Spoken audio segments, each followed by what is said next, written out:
a revived, energized organization based on collective security. Um, and it's a very significant day that Finland should be joining. It's the end of the concept of Finlandization, the sort of coerced status that countries get when they don't want to be part of any collective security organization. So it's an important day for NATO, going from 30 to 31 nations, voluntary nations, part of a collective security organization based on democratic values.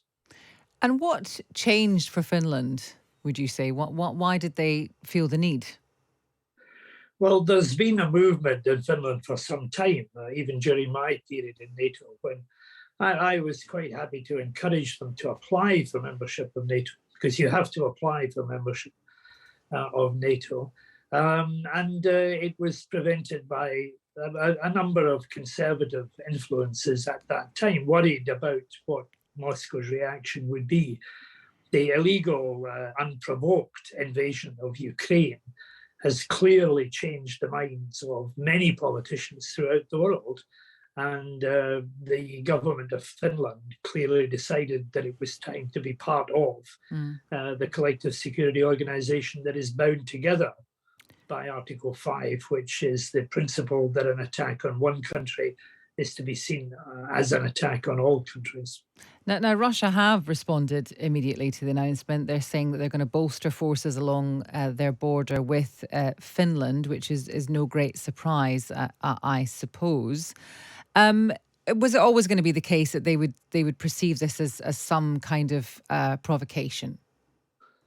Well, Vladimir Putin set out quite clearly to reduce the influence of NATO and to stop the onward march of NATO membership, with free nations making their own decisions to join NATO. So he's been frustrated by that, because Finland is joining today and Sweden won't be far behind that. So that particular objective is gone. But yes, they're going to be uptight about it, because an organization based on democratic values is always going to be a threat to the kind of authoritarianism that Putin stands for. But it's all a little bit paper tigerish.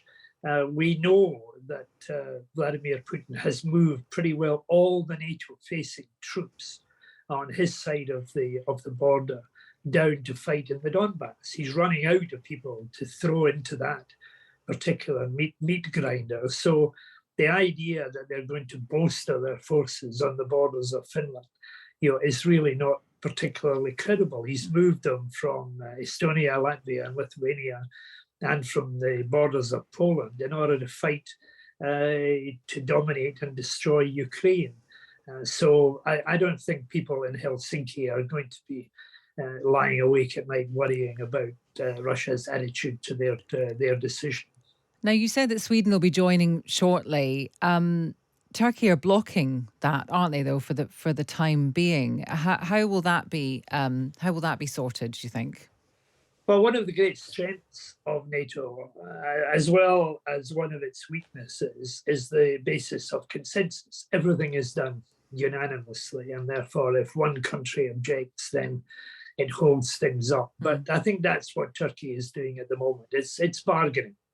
And at the end of the day, I don't think they will want to be seen as the outliers in preventing the 32nd nation from joining NATO and strengthening the alliance at a very, very difficult time. But, Turkey's got its own point of view, and so have the other individual nations. It's one of the, as I say, one of the strengths and one of the weaknesses of NATO. But the fact is that once consensus is established, it can only be broken by consensus. So I think eventually Turkey will get its particular price, and Sweden will join as the 32nd nation in this great alliance. Okay.